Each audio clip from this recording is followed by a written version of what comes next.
ഖത്തറിലെ ഇസ്രായേൽ ആക്രമണത്തെ ശക്തമായി അപലപിച്ച് ഗൾഫ് രാജ്യങ്ങൾ രംഗത്തെത്തി. ഖത്തറിന് പൂർണ്ണ പിന്തുണയെന്ന് UAE ഉപപ്രധാനമന്ത്രി ഷെയ്ഖ് അബ്ദുള്ള പറഞ്ഞു.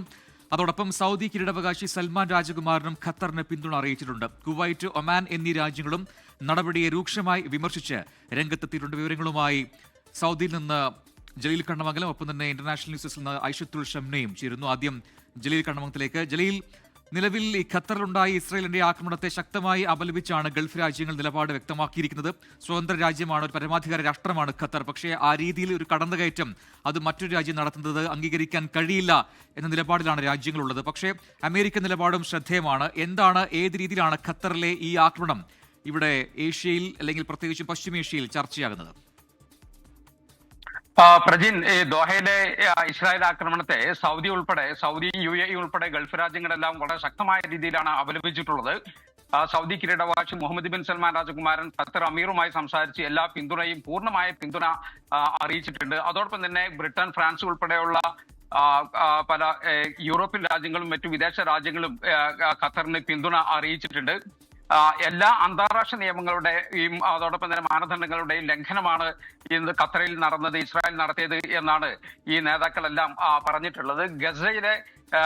ഗസയുമായി ബന്ധപ്പെട്ട സമാധാന ചർച്ചയ്ക്കെത്തിയ ഹമാസ് നേതാക്കളെ ലക്ഷ്യമിട്ടാണ് ഇസ്രായേൽ ഇന്ന് ദോഹയിലേക്ക് ഈ ആക്രമണം നടത്തിയത്. അമേരിക്ക മുന്നോട്ട് വെച്ച വെടിനിർത്തൽ നിർദ്ദേശങ്ങൾ ചർച്ച ചെയ്യുന്നതിനിടെയായിരുന്നു ഈ ആക്രമണം. സുരക്ഷാ സേനാംഗം കൊല്ലപ്പെട്ടെന്ന് ഖത്തർ ആഭ്യന്തര മന്ത്രാലയം അറിയിച്ചിട്ടുണ്ട്. സുരക്ഷാ ഉദ്യോഗസ്ഥൻ സാദൽ മഹമ്മൂദ് ദൂസരിയാണ് കൊല്ലപ്പെട്ടത്. 6 പേർ ആക്രമണത്തിൽ കൊല്ലപ്പെട്ടതായി ഹമാസും സ്ഥിരീകരിച്ചിട്ടുണ്ട്. എന്നാൽ ഹമാസിന്റെ നേതാക്കളെല്ലാം സുരക്ഷിതരാണ് എന്നാണ് ഹമാസ് അറിയിക്കുന്നത്. ഡോക്ടർ ഖലീൽ അൽ ഹയ്യ ഉൾപ്പെടെയുള്ള നേതാക്കൾ സുരക്ഷിതരാണ് എന്ന് ഹമാസ് അറിയിച്ചിട്ടുണ്ട്.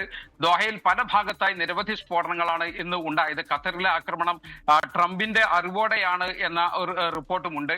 അമേരിക്കൻ പ്രസിഡന്റ് ട്രംപിന്റെ അറിവോടെയാണ് ഈ ആക്രമണം എന്നാണ് റിപ്പോർട്ട്. 2 ദിവസം മുമ്പ് ട്രംപ് ഇതുമായി ബന്ധപ്പെട്ട ഒരു മുന്നറിയിപ്പ് നൽകിയിരുന്നു. ഇത് തന്നെ അവസാനത്തെ മുന്നറിയിപ്പാണെന്ന് ട്രംപ് പറയുകയും ചെയ്തിരുന്നു. ഇതോട് കൂട്ടി വായിക്കുകയാണ് ഇന്നത്തെ സ്ഫോടനം. ഈ സ്ഫോടനത്തിന്റെ പശ്ചാത്തലത്തിൽ US എംബസി ഖത്തറിലുള്ള തങ്ങളുടെ പൗരന്മാർക്ക് മുന്നറിയിപ്പ് നൽകുകയും ചെയ്തിട്ടുണ്ട്. പ്രജീൻ, ജലീൽ, അതോടൊപ്പം തന്നെ ഇതിലിപ്പോൾ ജലീൽ സൂചിപ്പിച്ചതുപോലെ ഇത് അമേരിക്കയുടെ കൂടി സഹകരണത്തോടു കൂടി നടത്തിയ ഒരു ആക്രമണമാണ് എന്ന് ഇസ്രായേലിലെ മാധ്യമങ്ങൾ പോലും റിപ്പോർട്ട് ചെയ്യുന്നുണ്ട്. പക്ഷേ ബെഞ്ചമിൻ നെതന്യാഹു പറയുന്നു, അല്ല, ഇത് ഞങ്ങൾ മാത്രം നടത്തിയ ആക്രമണമാണെന്ന് അവർ സ്ഥിരീകരിക്കുന്നുണ്ട്. ഹമാസിനെയാണ് ലക്ഷ്യം വെക്കുന്നത്. പക്ഷേ ഖത്തർ എന്നൊരു രാജ്യത്തേക്ക് വന്നാണ് ഈ ആക്രമണം നടത്തിയതെന്നാണ് ഇതിന്റെ ഗൗരവ സ്വഭാവം വർദ്ധിപ്പിക്കുന്നത്. അതിൽ എങ്ങനെയാണ് ലോകരാജ്യങ്ങൾ നിലപാട് സ്വീകരിക്കുന്നത് പ്രധാനമാണ്. പ്രത്യേകിച്ചും ഈ പശ്ചിമേഷ്യയിലെ ഈ പറയുന്ന ഗൾഫ് രാജ്യങ്ങളെല്ലാം തന്നെ ഒറ്റച്ചേരിയായി നിൽക്കുന്നു.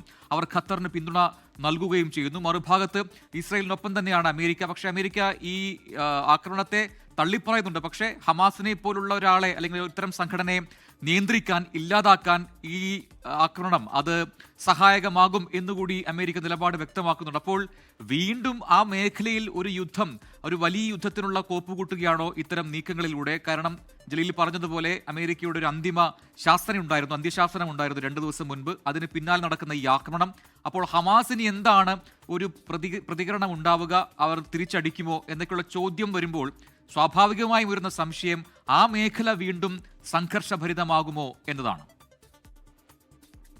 പ്രജിൻ, ഇപ്പോൾ യമനിൽ നിന്ന് ഹൂത്തികളുടെ തന്നെ ഒരു പ്രതികരണം ഉണ്ടായിരുന്നു. അറബ് രാജ്യങ്ങൾ പ്രതികരിക്കേണ്ട സമയമാണ് ഇപ്പോഴാണ് പ്രതികരിക്കേണ്ടത് എന്ന രൂപത്തിലുള്ള പ്രതികരണമൊക്കെ ഉണ്ടായിരുന്നു. അത് മുമ്പത്തേക്കാൾ കൂടുതൽ പിന്തുണ ഈ വിഷയത്തിൽ ഈ ഖത്തറിന് ഇപ്പോൾ ലഭിക്കുന്നുണ്ട് എന്നത് വ്യക്തമാണ്.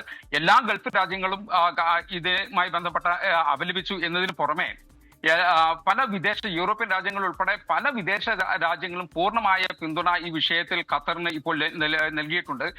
സൗദി അറേബ്യ ഈ കഴിഞ്ഞ ദിവസങ്ങളിൽ നടത്തിയ ഫലസ്തീനിന് പിന്തുണ എടുക്കാൻ വേണ്ടി സൗദി അറേബ്യ കഴിഞ്ഞ ദിവസങ്ങളിൽ നടത്തിയ ഒരു അന്താരാഷ്ട്ര തലത്തിൽ നടത്തിയ പല നയതന്ത്ര നീക്കങ്ങളും ഉണ്ടായിരുന്നു. അതിന്റെ ഒരു ഫലം എന്ന രൂപത്തിൽ തന്നെ നമുക്ക് വേണമെങ്കിൽ പറയാം, ഈ പൂർണ്ണമായ പിന്തുണ ഖത്തറിന് ലഭിക്കുന്ന ഒരു സാഹചര്യം ഇപ്പോൾ ഉണ്ട്. ഏതായാലും എല്ലാ രാജ്യങ്ങളും ഒറ്റക്കെട്ടായി ഖത്തറിനൊപ്പം ഈ വിഷയത്തിൽ ഇപ്പോൾ ഉണ്ട്. ശക്തമായി രാജ്യങ്ങളെല്ലാം അപലപിക്കുകയും ചെയ്യുന്നുണ്ട്.